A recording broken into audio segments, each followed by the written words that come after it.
Hi everyone, this is Nicole. Jo is not with us today because she's traveling. But also, before we start, I would like to apologize so profusely for those who were there for the meditation an hour ago. I opened the meditation, what I thought was the meditation webinar, 2 hours ago, but it was the wrong one. And no wonder no one showed up. And I was wondering what the hell's going on here. Anyway, it never even occurred to me that I had opened the wrong webinar. So I am so sorry for those of you who were there an hour ago, ready for the meditation. All right, friends, it's so good to be with you. So let's start.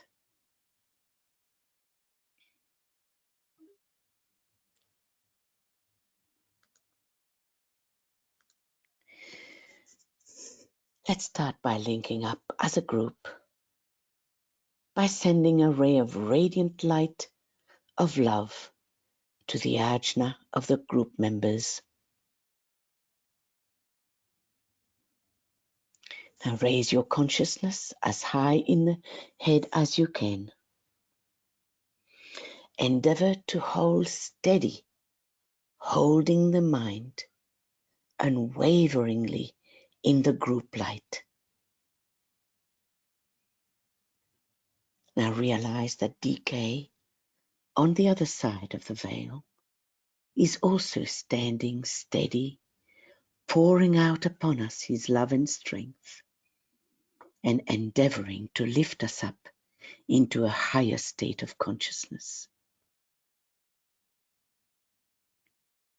Now visualize ahead of us a disk or a sphere of indigo blue, a very deep indigo blue.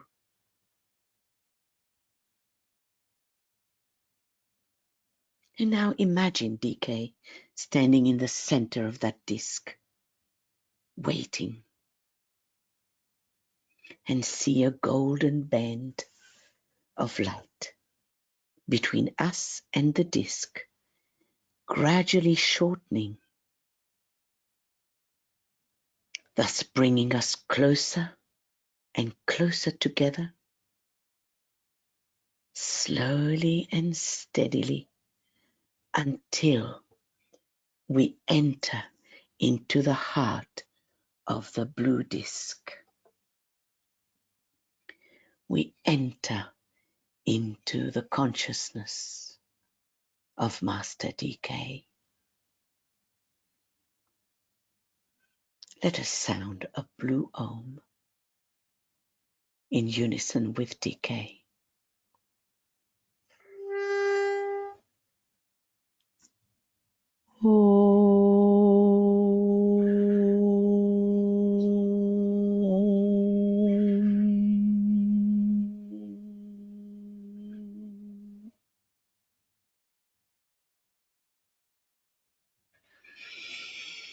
And so let's, during the next hour, let the words of DK just sink into your mind, slowly, incubating, germinating, and bringing out your intuition.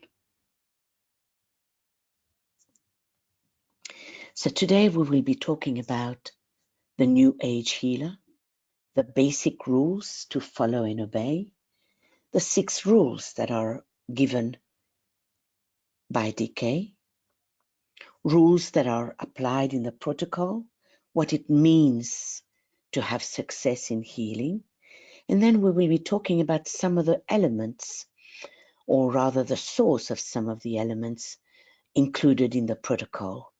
And then we will touch on the radiatory healing and magnetic healing, just in broad concepts, because at the next session we will definitely be discussing that Rule 5, the radiatory technique, in depth. So the first one, who can be a healer? Anyone that shows real interest and prompted by the incentive to serve, who thinks and loves, can be a healer. So serve, think, and love. These are the three key words for the healer.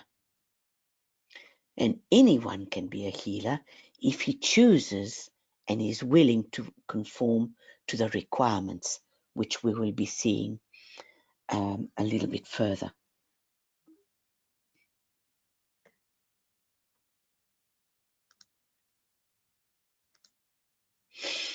All initiates of the Ageless Wisdom are necessarily healers, although not all of them will be healing the physical body. The reason for this is that all souls that have achieved any measure of true liberation are transmitters of spiritual energy. All members of hierarchy are necessarily healers. Now this, because they have achieved a measure of true liberation, that affects then some aspect of the mechanism which is used by the souls that we serve, that we contact. Now, you'll find that when we come to start working, that some of you will be more predisposed to mental healing. Others will function more easily along the line of astral healing, and others will also bring about physical healing, because not all of us are developed in the same way. Not all of our chakras are fully developed. Some of us will have the throat or the heart center or the ajna center or the solar plexus more developed than others. Now, this is good for us because that means that our group will be able to work as a group with the whole person or with groups as a whole. Now, what's required of healers? One is that we must train ourselves to be points of contact, to be a point of receptivity for the energies of hierarchy and for the energies of the soul. Secondly, we must train ourselves to be channels of distribution. Now, DK tells us to ponder on these two objectives, but not to expect to be able to reach them yet. Because in the work of the disciple, the time element doesn't count. Because growth, which is deep-rooted and established, being the goal, but it's also slow. So that's why we need to be patient. We need to not necessarily take our time, but to give time for all these chakras to develop and to be awakened and developed to a satisfactory or to a fuller extent. Healers need to be channels. DK keeps repeating that to us constantly. Make yourself a channel. Become a pure channel. Develop yourself as a pure channel for not only the love of the soul, the love of the group soul, for the master, the healing master or masters, and for the love of hierarchy. Now, the heart center in the physical body or in the etheric body is the medium through which hierarchy works, because it's the agent of the soul. Now, DK specifies that it doesn't necessarily mean only the individual soul, which is expressed through the heart, but it is the soul of the planetary logos.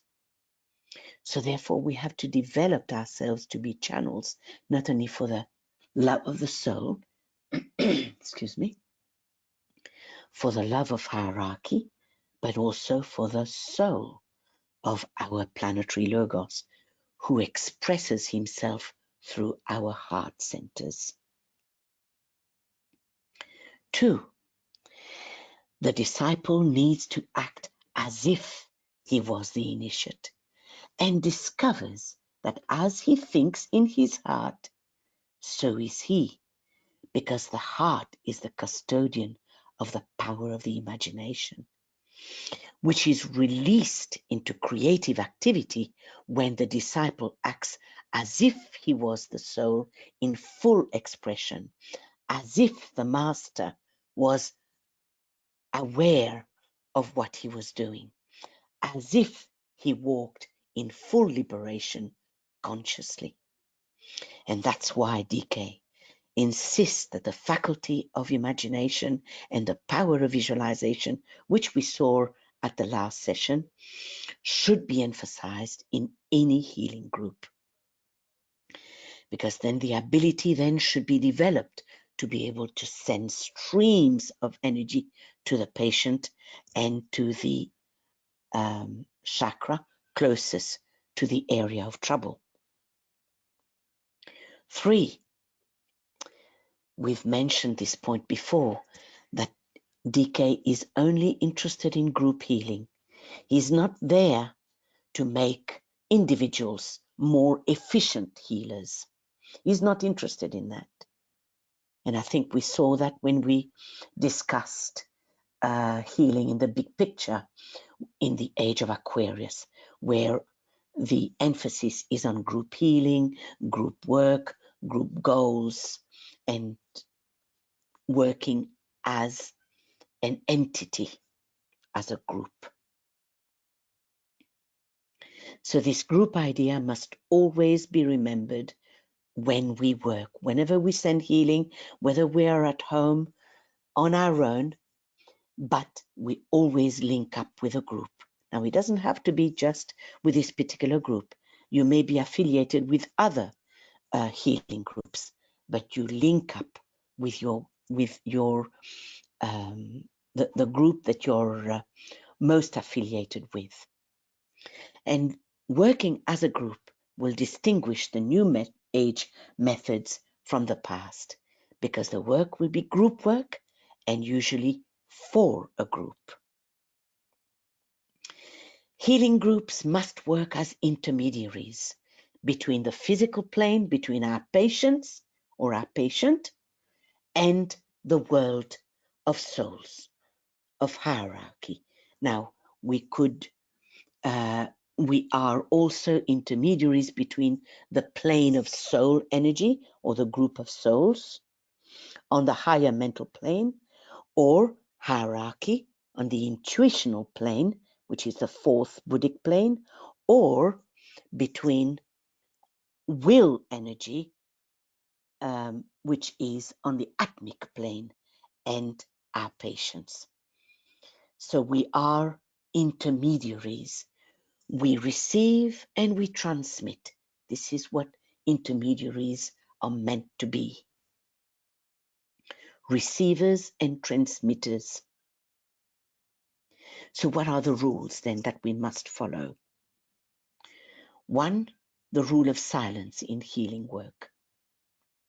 Never let it be known by anyone that you are working in this manner. Don't mention to anyone the names of those that you are seeking to help.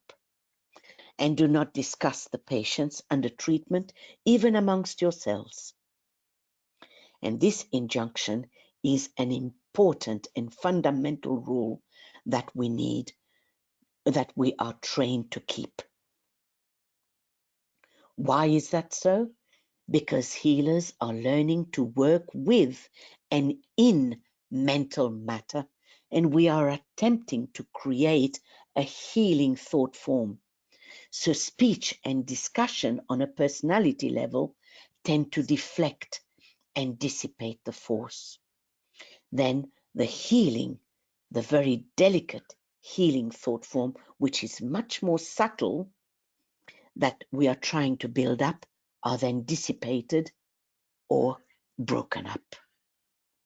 Now, if we look at the mental plane, this is the plane which is eminently the substance of the mental plane, right? This is where we are building our healing thought form.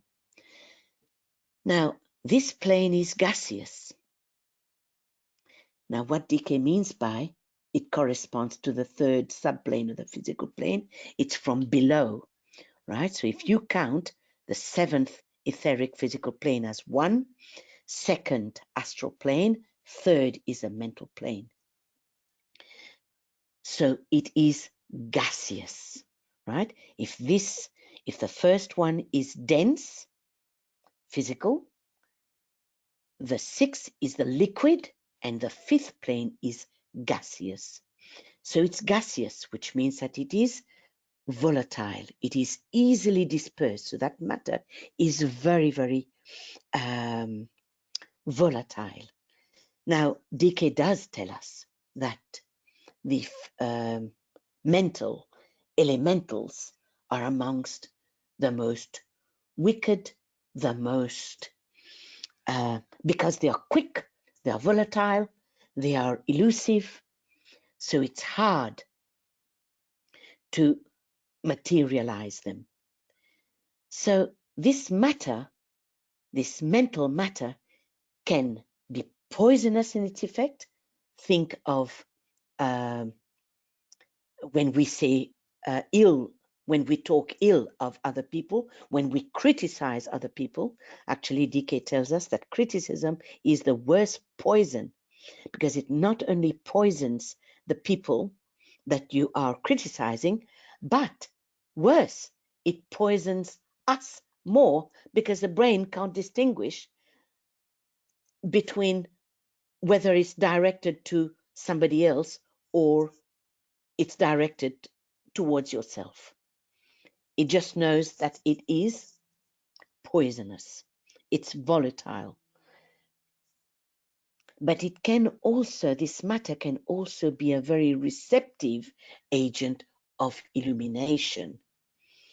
Now, Venus, who rules the fifth mental plane, is the most luminous. It receives 5 times and distributes 5 times the amount of light that the Earth puts out.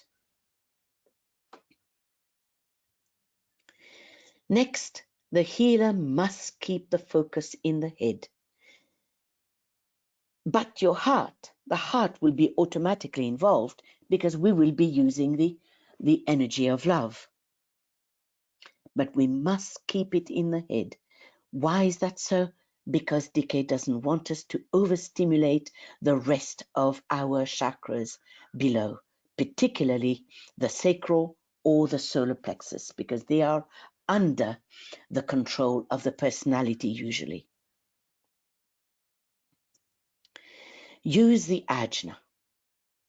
Now, in our meditation, we always use the ajna to distribute the energy. So we have to use the ajna. And why would that? First of all, where is it located? And then we'll see why. It's located right between the eyes there. Not inside, but outside the body, where it acts as a screen for the radiant beauty and the glory of the spiritual man, we are told. And why do we use the ajna? Because the ajna is the center of direction.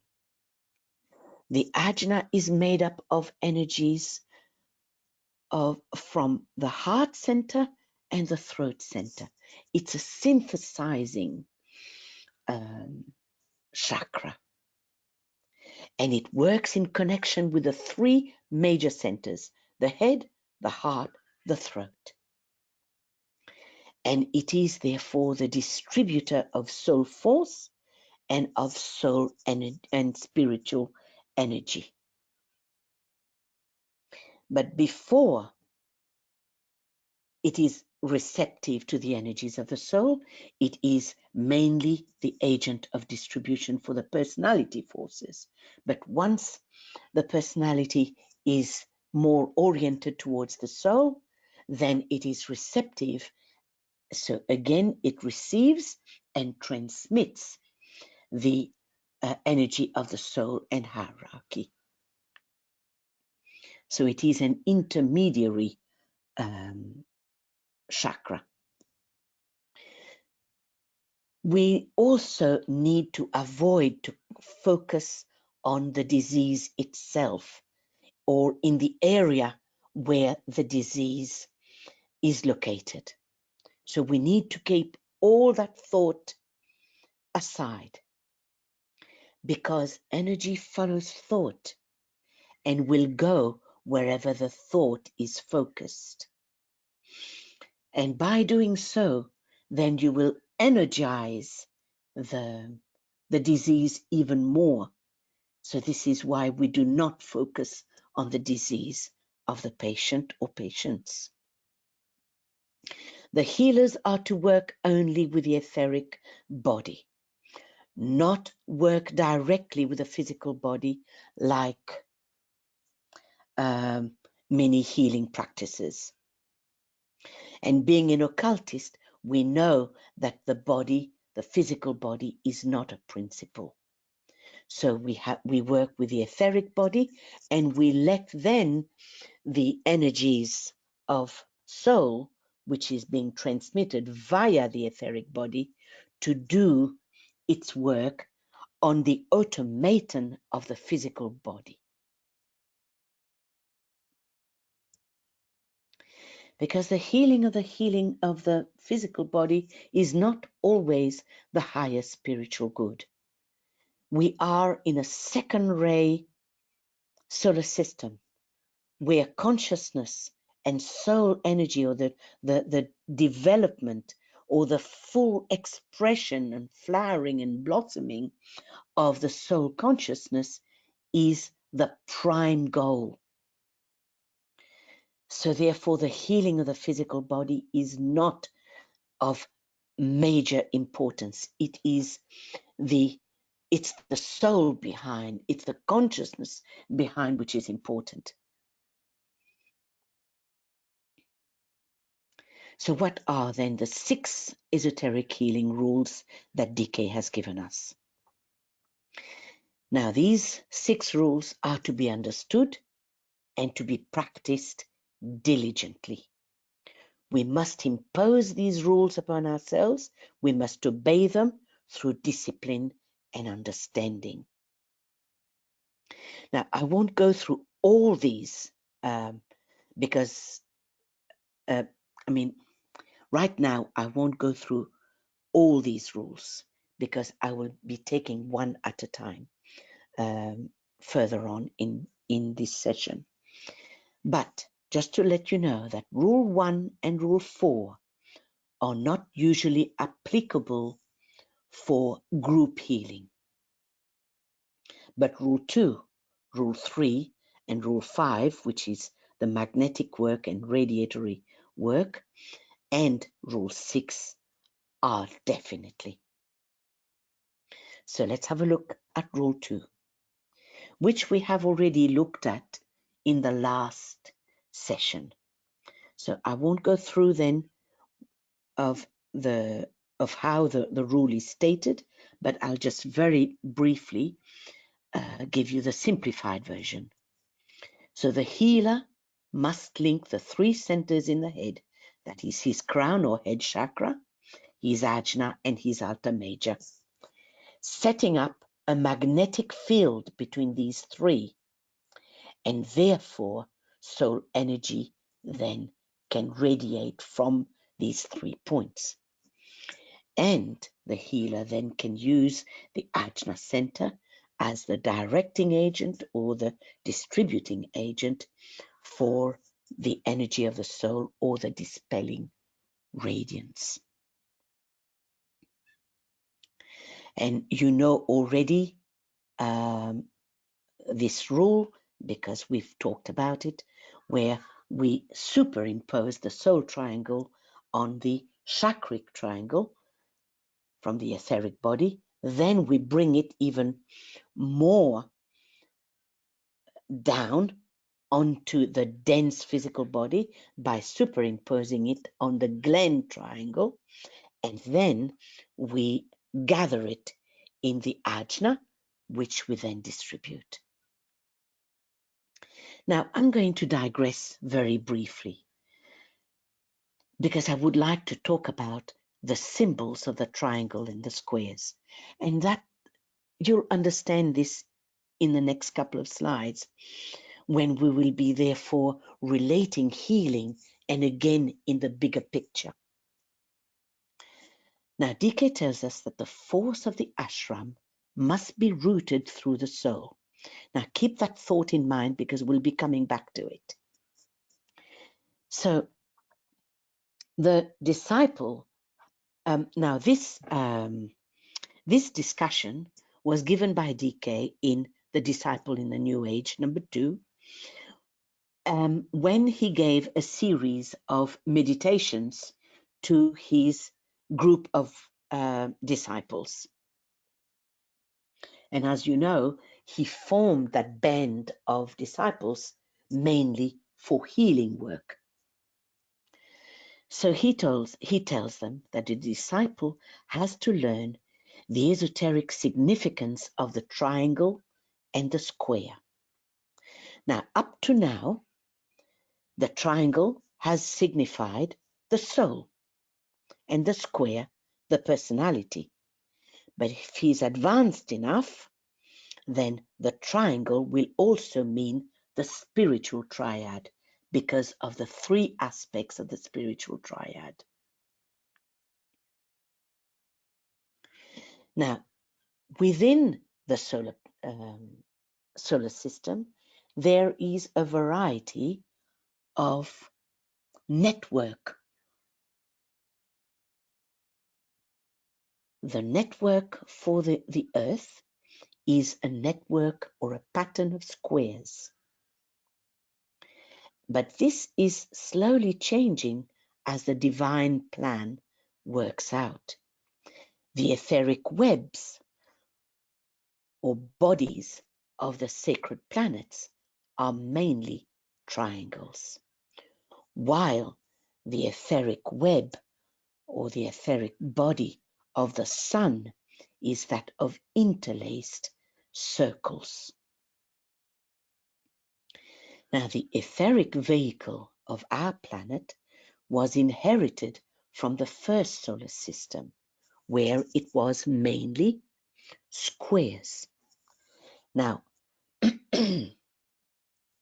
we inherited, or our planet inherited, this matter from the first solar system with the purpose of transforming or transmuting that network of squares into a network of triangles in this second solar system. This is the karma of our logos. Now, how is that done? How is a square going to become a triangle? It's done by the creation of division, by the application of the law of separation, which is the 5th law, the mental plane. But it is also by the recognition in consciousness of duality and the appearance of 2 triangles in the place of 1 square. There's the square seen on the side, and when split in the middle forms 2 triangles. Now, when this takes place, the perceiving consciousness recognizes identity. What really DK means by that is the consciousness is no longer identified with the form, with matter, with the rule of the square, with a personality, but it is identified with the qualities and the nature of the soul of love. Now, DK tells us something about his personal life. These words were once spoken to him by an ancient seer who bisected the square esoterically and thus forming 2 triangles and uniting them into a fresh manifestation to form a star of life.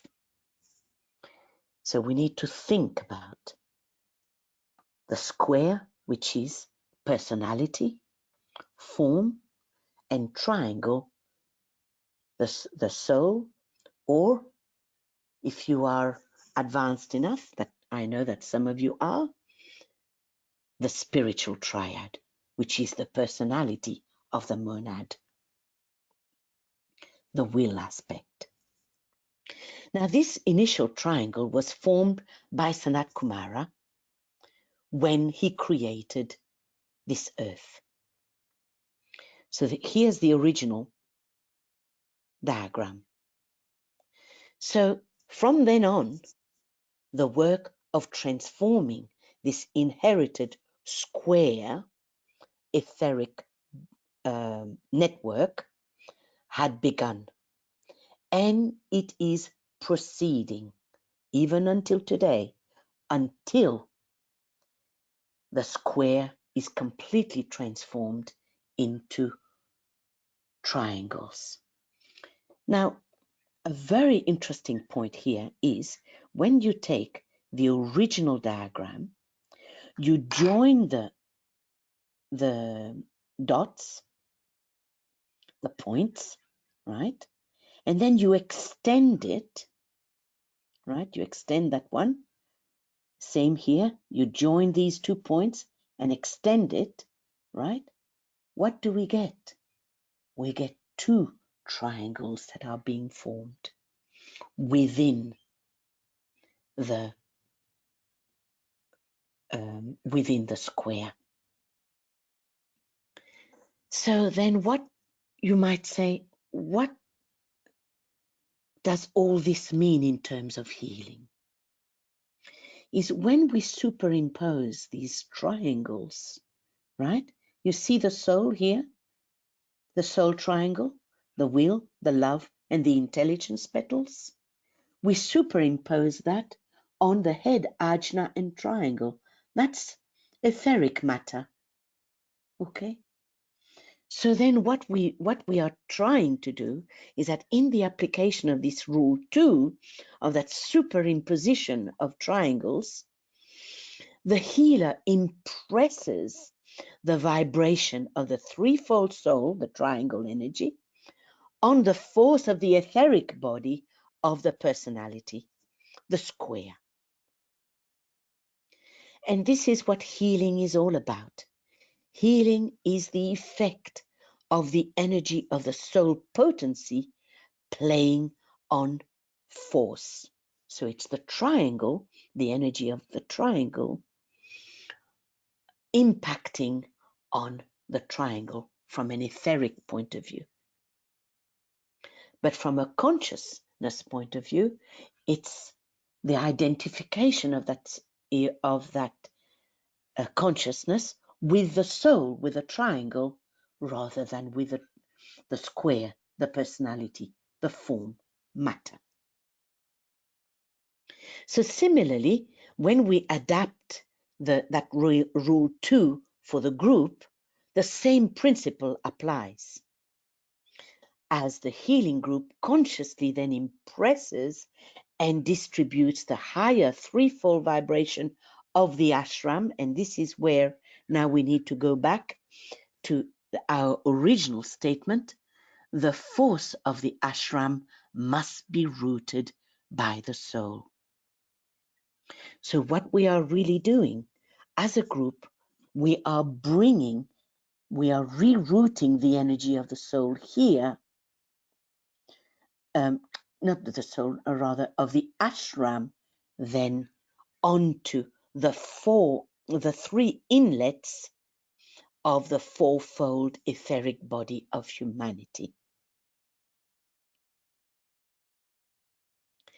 Then the 3rd seed group, which we are, is then aligned with the will or the intent of the planetary Logos in his work of transmuting the etheric body of his planet into a network of triangles or soul energy instead of squares or lunar force, and cooperating with him in making the earth a sacred planet, like his other brothers in the other chakras of our solar logos, in the body of the solar system, of which our planetary logos is an integral part.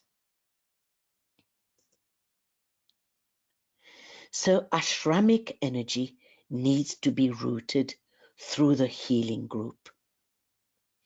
There comes, however, a point, he tells us, which is now your duty and your privilege to grasp, wherein another source of energy, of inspiration and of light can be made available to disciples and can be used for service. And that's the energy of the forces of light originating in the ashram and emanating from that ashram. So we stand as yet upon the periphery of the ashram, but we can avail ourselves of these energies. Hence, as a healing group, the force of the ashram must be rooted through the soul and through the healing soul group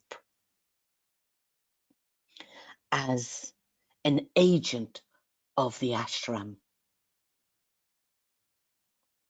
Then it is eventually this is exactly what is intended of this third group of magnetic healers, is to work as outpost of the consciousness of the hierarchy of masters, distributing to the world scientifically the soul of hierarchy and the soul of our planetary logos. Rule 3. Rule 3 states that let the healer concentrate the needed energy with a needed center, and let that center correspond to the center which has need. Let the two synchronize and together augment force. What that really means is that the healer, having aligned himself with the soul and tapped soul energy, thereby making himself a channel for the spiritual force, directs this energy into one of his own visualized centers on the screen of his mind, and that center would correspond then to the center conditioning the area of the point of friction in our patient. But because we are sending it to a group, so that's why we send it to the heart chakra of the group of the patients. So this particular rule we will not apply straight away as it's stated here, but we will do this probably at the end of next year, after we've really consolidated our position. Rule 6, the last but not the least. The healer must keep the will in leash. It is not will that must be used, but love. That last rule is of great importance, and the concentrated will of any individual and the directed will of a united group should never, never be used. Why is that so? Because the free will of the individual must never be subjected to the impact of a powerfully focused group or individual. And will energy, particularly that of a number of people simultaneously playing upon the subtle and physical bodies of the patient, can greatly increase the trouble instead of curing it. It can actually kill the person concerned. by increasing the disease so much that the patient's normal resistance can prove futile. So DK asks us, begs us, in any group of healing, to keep your will or even your keen desire to heal in abeyance. Use only love. And that's why I said to you, visualize something that for you represent love. It could be a heart. It could be, you know, the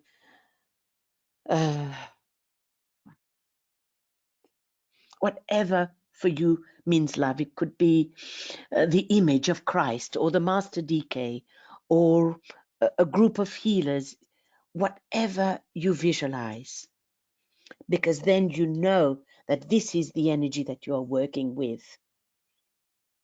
right? Especially at the beginning, we are so keen because we are loving creatures, you know. We love so much that we want our patients or those people who are suffering to be healed. But this is what we have to keep aside. Let work, let love, let the soul do its work. Because you don't know what the destiny of that patient is, because we do not have spiritual perception yet. Right? We don't know the destiny of our patients. We don't know the agenda of the soul of these patients. We may even be holding the soul back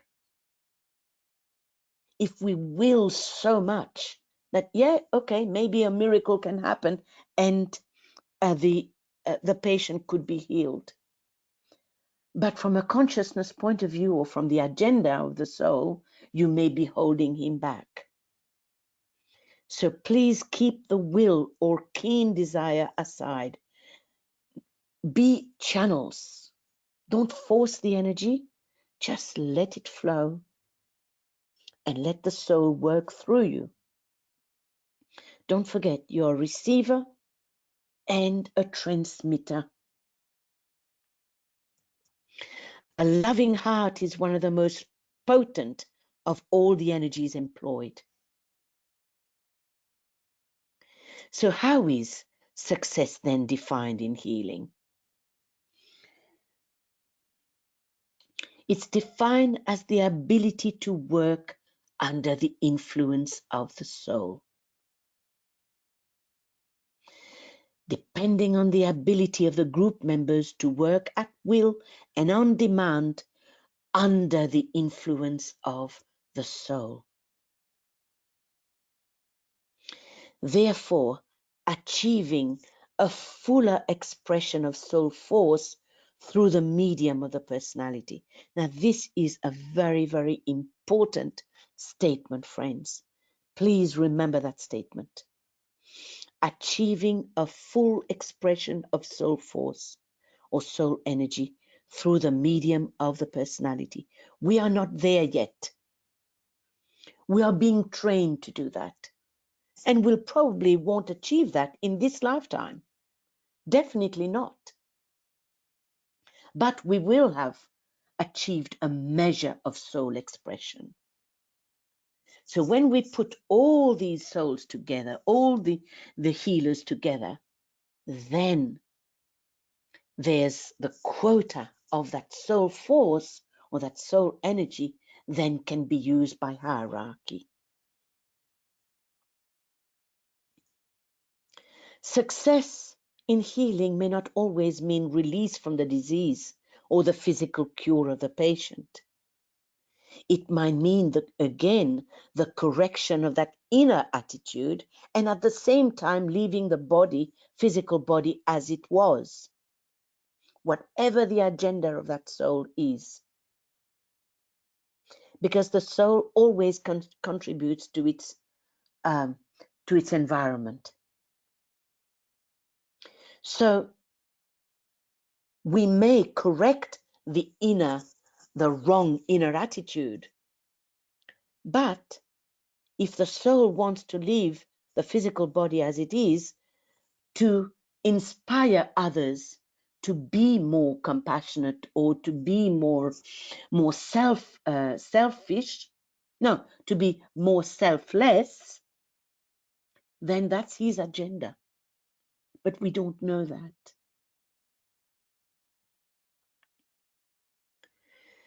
But it also means the placing of the patient through wise teaching and patience en rapport with his soul.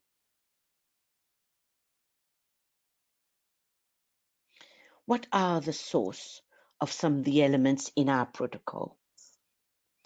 The protocol that we use is used from Master DK's book, Esoteric Healing, and it's almost word for word.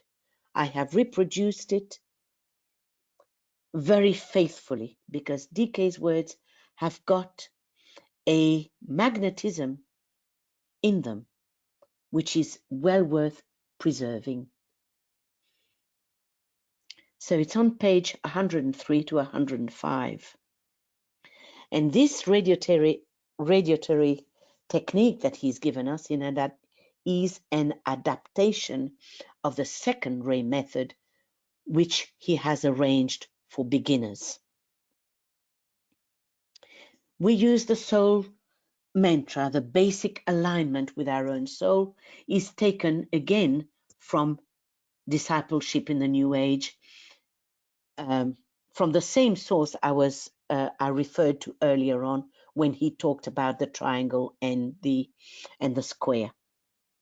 And this basic alignment is aimed at achieving a more direct contact between head, heart, and soul, and an interrelation of the 7 centers, and therefore an interrupted flow of energy. So by doing it together, the group will move forward with a uniform procedure, and this will produce the greatest and the most rapid results. In other words, bringing the group together. Because all of us, when we are together, we form a group soul. We will have a group ajna, group head, group solar plexus, etc., etc. Now, these are particular alignments that I haven't shown you before, but I will introduce that to you in November next month. Okay, when we discuss alignment. The visualization of the group of healers rowing to DK again is taken from Discipleship in the New Age. And again, we will be discussing that at length because there's a lot of symbology in it, and it's well worth pondering on and analyzing it.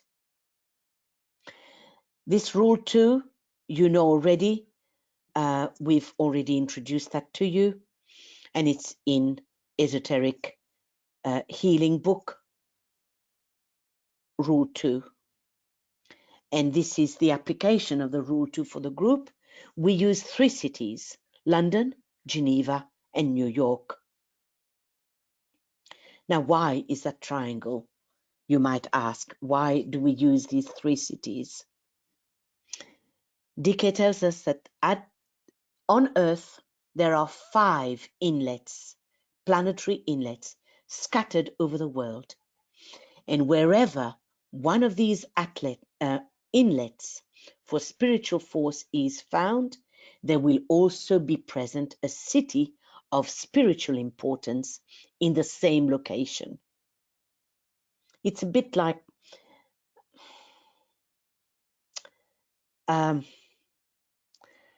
these cities are like the glens, if you like, that are the corresponding glen to the corresponding chakra.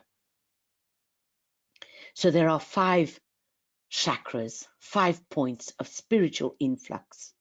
1, London, for the British Empire, including Canada, the Commonwealth, and Australia. New York for the Western Hemisphere, and that includes South America as well. Geneva for Europe, and that includes Russia. Tokyo for the Far East, and Darjeeling for India and the greater part of Asia. Now, DK tells us that under the divine plan, and contingent upon the energies pouring through the 5 planetary centers, which are Tokyo, London, Geneva, New York, and Darjeeling, there are 3 great fusing energies or vital centers that are present on our planet. 1, Russia, fusing and blending Eastern Europe and Western and Northern Asia. United States and later on South America, fusing and blending Central and Western Europe and the entire Western Hemisphere. And the British Empire, fusing and blending races and men throughout the entire world. Now, in the hands of these nations, DK tells us, lies the destiny of the planet. Because these are the 3 major world blocks from the consciousness angle and from the angle of world synthesis. So this is why we use Geneva, which will then distribute towards Russia and Northern Asia, New York for the Western Hemisphere, and London for the British Empire. Rule 5, very, very broad concepts. The healer must link his soul, his heart, his brain, and his hands. Thus he can pour the vital meaning vitality, the healing force, the vitality upon the patient. This is magnetic work. It cures disease or increases the disease according to the knowledge of the healer. The radiatory technique, the healer must link his soul, his brain, his heart, and his aura, and thus his presence feed the soul life of the patient. The hands are not needed, but the soul displays its power, and the patient's soul responds through the response of his aura to the radiation of the aura, which is flooded with soul energy. The main difference in these 2 techniques, the magnetic healing with prana, the healer works with the vital planetary fluid in magnetic healing in the first one, whereas in radiatory healing, he works with energy, the soul energy, I mean. Very briefly, the type of energy that magnetic healing uses is the personality or animal magnetism, or the energies of the planet, whereas the radiatory, soul energy. The patient's physical body is the objective of the healing art, whereas in the radiatory healing, it's the patient's soul who feels the effect of the healing energy. So the healer works with prana, magnetic, radiatory works with soul energy. In magnetic, the healer uses his individual etheric body as a channel, because that's where all the prana is located, in the nadis, in the etheric body and in the chakras. Whereas in radiatory healing, he draws the energy down, the soul energy, the love energy, into his personality, and then from his ajna, then he will distribute it to, and he will stimulate through his aura, which is controlled by the soul. So the exchange will be from aura to aura. In magnetic, the healer will need to cooperate very closely with the doctor, who will supply the technical knowledge and thus prevent the healer from making mistakes. And whereas in radiatory healing, it's the soul who is the soul of the patient who is working in cooperation with the healer. In magnetic healing, it cures the disease or increases the disease of the patient, because the healer has the major responsibility, whereas in radiatory technique, the patient's soul has the major responsibility. The relation in magnetic technique is between personality to personality. He works with planetary prana to stimulate or fortify the physical vehicle and cast off the disease or help the patient to face death calmly and with intelligent understanding. Whereas in the radiatory technique, the relation of the healer to patient is that of soul to soul, working in cooperation with one another. And it's the blending of these two energies and the strengthening of the soul of the patient and the soul of the healer, which then either hastens the healing or helps the soul, therefore, to leave, to depart, to dissolve its association with his physical body. So advice from DK, therefore, the healers will attempt the radiatory method. It is simpler and far more easily mastered than the other technique. But again, because I think I've explained that to you in earlier sessions, where DK is really trying to train us to develop the soul to express itself through the personality in a fuller way.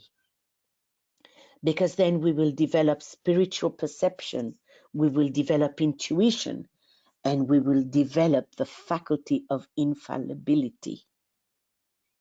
Whereas when we work with magnetic healing, well, you work with your own knowledge, and that knowledge may not be correct. Your diagnosis may be wrong. But then again, you know, we need to experiment in this world, in this day and age. But personally, I would prefer that we attempt the radiatory method, as DK says. Slow growth is surer than trying to race ahead into another method which is not as desirable. And that's it, folks.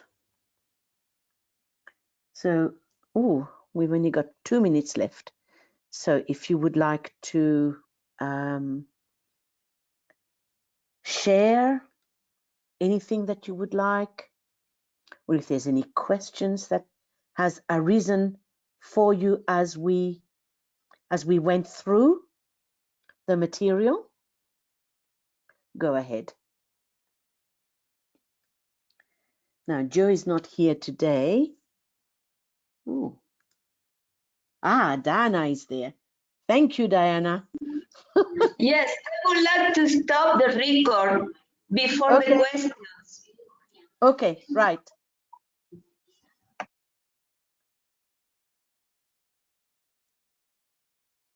So it is still being recorded, Diana? I don't know how to stop. Okay, friends, the floor is yours.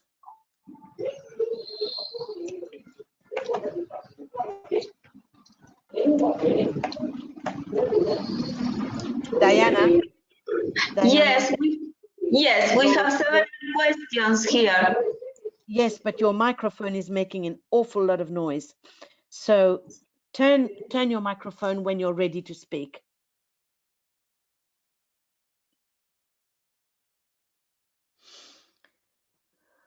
You are very experienced, friends, so I'm sure that there are things that you would love to share with us.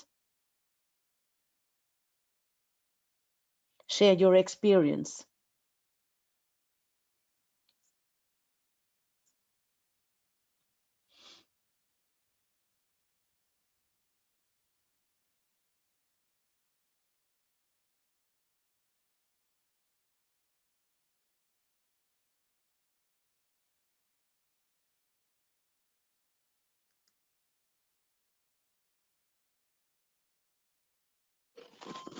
Microphone is open for everybody.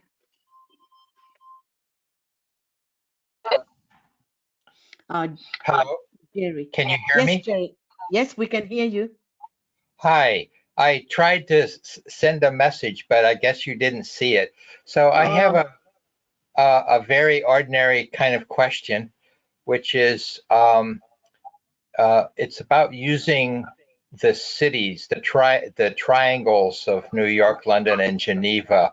And so my Right. question is, in supporting the healing of Middle Eastern countries, in your view, would the triangle of New York, London, and Geneva, or New York, London, and Darjeeling be, which triangle would be more suitable, more beneficial for the Middle Eastern countries? The Darjeeling one. Okay. Because Okay. Darjeeling, is for the greater part of Asia and that Middle Eastern area. Good. That was my intuition also. Yeah. So thank you. Yeah. But then don't forget too, though, at the moment, Darjeeling is, through Darjeeling, the will of the planetary logos is pouring through, the ray one. That's why there is so much so many problems in that area of the world. But London being the city of Great Britain has got a ray 2 soul. New York is the city of USA is a ray 2 soul. Geneva is a ray 2 flows through it. So we have a triangle of ray 2, which will then compensate for the ray 1, the destructive force that's flowing through at the moment, or which is being received as a destructive force. Yes. Flowing through Darjeeling. Yes. So you have the triangle of ray 2 of love that will counteract the ray 1. I mean, normally ray 1 and ray 2 work beautifully together, of course, because they are two. The will and love are the two qualities of the soul. But unfortunately, the rays are received differently because of the receptivity of the mechanism. Right. Yeah. Yes. Thank you very much. You're welcome. Actually, that's a very good question, Jeremy. Yes. Now,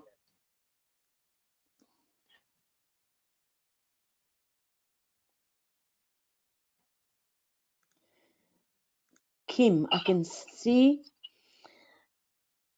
you've asked a question. Which chakra relates to which type of healer?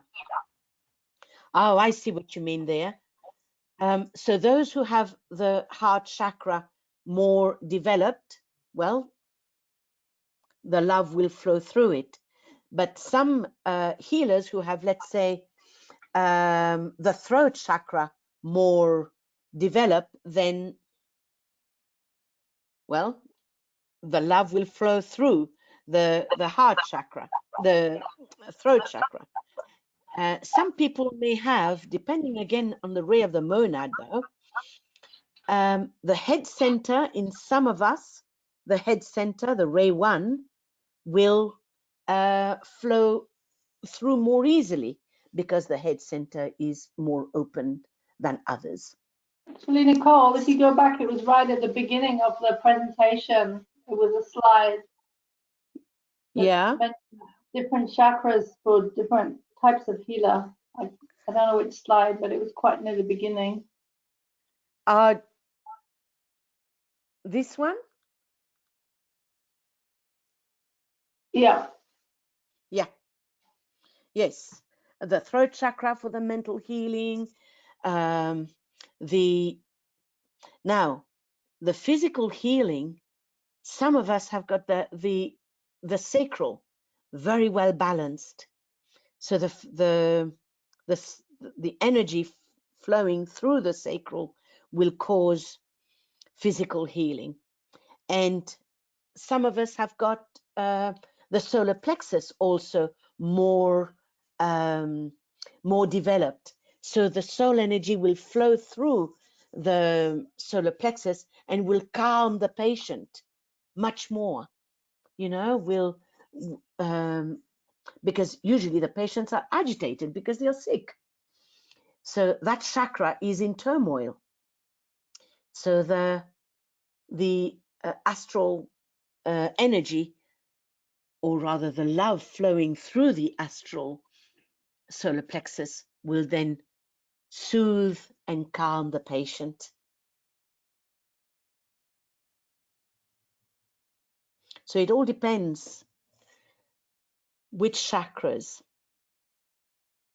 But then don't forget that energy will be distributed through the ajna. As I said, the ajna is the distributor of the personality forces, depending on the intent.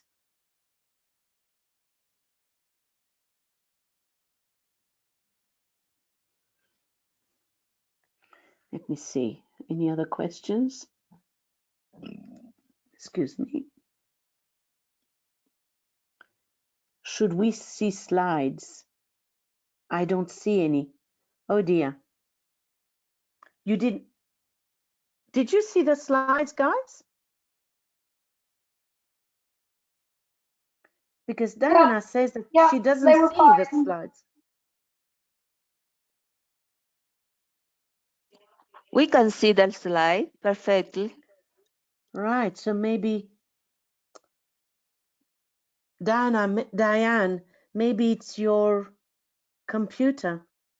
Anyway, when Joe comes back, all these slides will be sent to you, and as well as the recording too. If they're not seeing the slides, it's probably because the window is closed somehow, but you can still hear the webinar. What? The window is closed? Which window? Downsized. Oh, what do you mean? It's not in Downsized full on their screen. computer, not on your computer. Oh, No. It means that on their computer they have closed the window. Oh, right. Okay.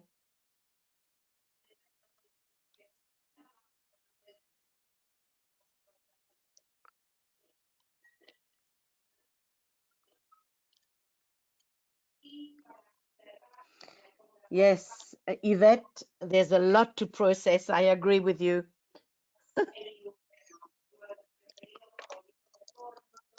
And Heike, yes, I'm sorry. There was meditation today, and I was there 2 hours before, making sure that I had opened the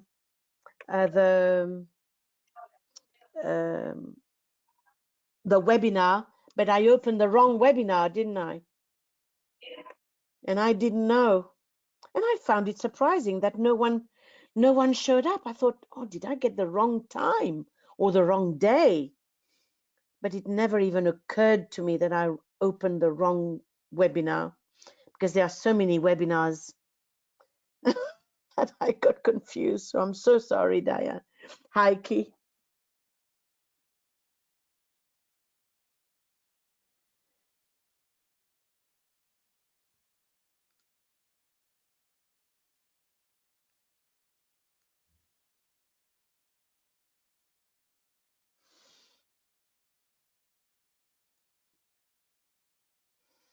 Anything else that you would like to share with us, friends? Would you like to mention the summit at the moment that's on? Oh, sorry, I'm not. What's the summit? The Awaken Summit? Oh, I'm You so sorry. Oh, so sorry, Kim. But I'm totally out of it at the moment because I've been so swamped with No, that's okay. preparation. But I just thought people might be interested. Yeah, Kim, go ahead. Please speak about it. Okay, so it's a summit on awakening and self-realization with 18 plus speakers, including that there are a whole range of people, but from the Ageless Wisdom, I have Philip Lindsay and David Hopper, and Nicole has also contributed a video. Yeah, so it's yeah, really it's all about awakening and awakening, you know, humanity awakening. Yeah, to our true nature. Kim, can we access this?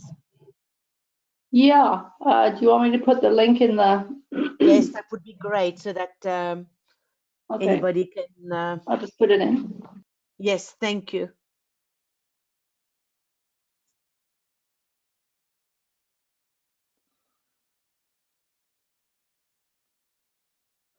Do you put it in the chat or do you put it in?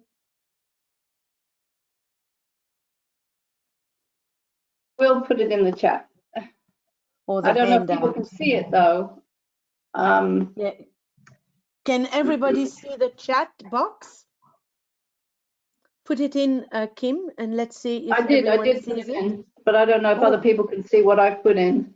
You might have to No. copy and paste it. I'm not sure. But I can't see it. It's in there. Oh, In the I can't see chat. it.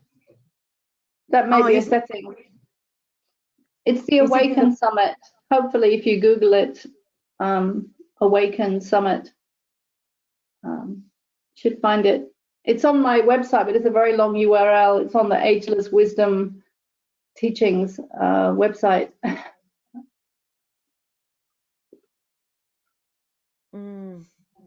Because I can't see it. It's not in the chat, in my chat box.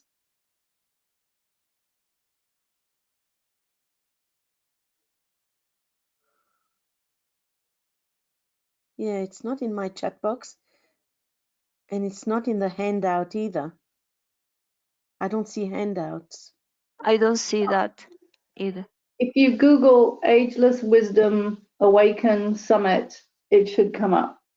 Right, okay. Awaken Summit. Okay. So let me see. Maybe if I can put Ageless Wisdom Awaken Summit. Ageless. All in one or separate It's words? not the URL, just put those words into Google, one after the other. I see. Okay. Ageless Wisdom Awaken Summit. So, right. I mean, I can see it on mine now, but I don't know if all of you have got it.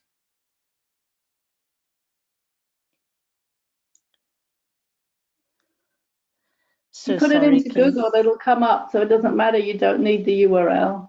Just Right, type those okay. words into Google and it will come up. Mm-hmm. Yeah. Ah, okay. Michelle has found it. There it is. Yeah, but better not to put that. It's better not to put that URL. It's better to put the URL of the actual summit. Right, okay. Yeah. Mm-hmm. And it's a great job that you've done, Kim, to awaken everyone, to bring the Ageless Wisdom to the attention, to the minds of people who are not familiar with it. Yeah, there So will it's be a lot more information that will be put in there. I will be drawing attention to that. Good on you. So there's a lot more, and it will be ongoing. You know, it's designed not to be a flash in the pan, but Right. Ongoing. Yeah. Right. Yes. Yeah. It's a great resource. Great Thank initiative. you. So Thank you. congratulations. DK must Thank be you. smiling. DK must be smiling on you up there. Oh, well, I think he's smiling on you. I think we all do our bit in our own way. Yes. Yes. I guess this is our generation's work here. We've got until 2025 when the forerunners, the stage of the forerunners will be ending. So this is our work. Our work is to awaken people, to bring it to their attention, and then it's up to them to follow it up or not. But we are the John the Baptist. So question, that name, that phrase, the age of the forerunners, where did that come from? DK. Okay. I think it's from the raise and initiation or the externalization of hierarchy. I'm not sure. But if you put stage of the forerunners in your CD-ROM of Alice Bailey's books, it will come up with a source. But I think it was in our very first session. So if you go back on your notes, in the first session, we've mentioned that. Because in 2025, the Christ will definitely announce when, how, and where he will be appearing. In 1945, he announced at the end of his 9-year meditation that he would reappear, that he had made the decision to come back earlier than was not expected, but anticipated. But he announced this decision, but now in 2025, he will definitely be announcing how, when, and where he will be coming. So this knowledge is probably known by the Chohans, those who are in his inner circle, but not to the whole of hierarchy. At the June full moon of 2025, he will be announcing it to the whole of hierarchy. Now, whether then DK will choose another secretary to bring his third set of teachings. As you know, HPB, the Sacred Doctrine, was his first, and he used HPB, Madame Blavatsky, and the second lot was by Alice Bailey. He chose her as his secretary, and maybe the third one will be coming after, some time after 2025, and that perhaps where he will make this known to us. I don't know. But for the moment, all we know is that he's coming. When, we don't know.